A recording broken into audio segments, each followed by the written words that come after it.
If you're serious about gardening, then you need to invest in a good pair of hand pruners and then keep them sharp.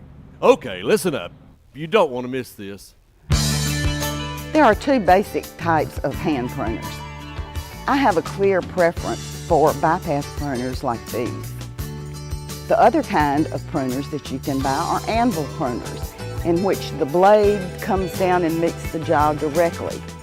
They do a lot of damage to plants, so I avoid them.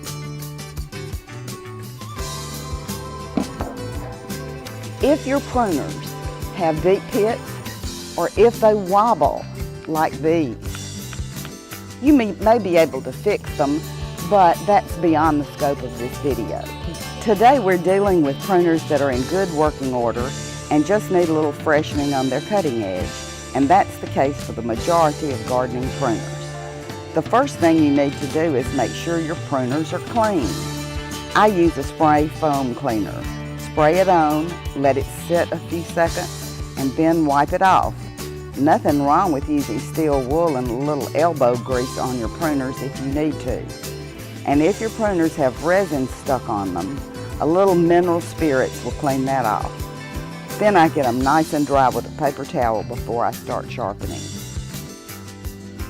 Steer clear of anything with a motor when sharpening your pruners.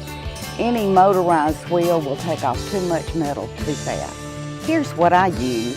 It's a 6-inch mill bastard file, and you can buy it at any hardware store or home store.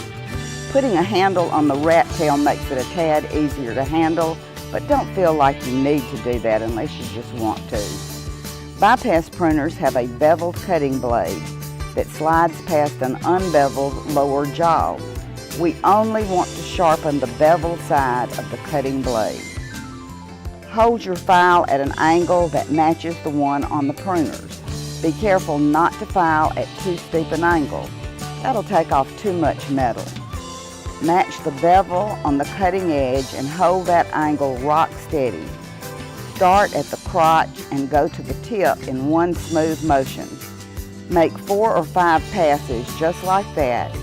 Then begin feeling the back side of the cutting edge after each pass. When you feel a burr forming on the back side, stop filing the cutting edge because you've done all you can. Flip over the pruners and use a flat motion with the file to take that little burr off. Once the sharpening is done, I always finish off with a little 3-in-1 household oil and then wipe them down. After you've done this a time or two, you'll get used to doing it, and you'll be able to sharpen and lubricate your pruners in 3 or 4 minutes. Keeping your pruners sharp is safer because they cut smoothly and keep you in control. They also damage the plant less for the same reason. And keeping your pruners sharp just makes it more fun to work in the garden, and that's a good thing. Stubborn Old Gardeners comes from the Central Alabama Master Gardener Association. Fold it up,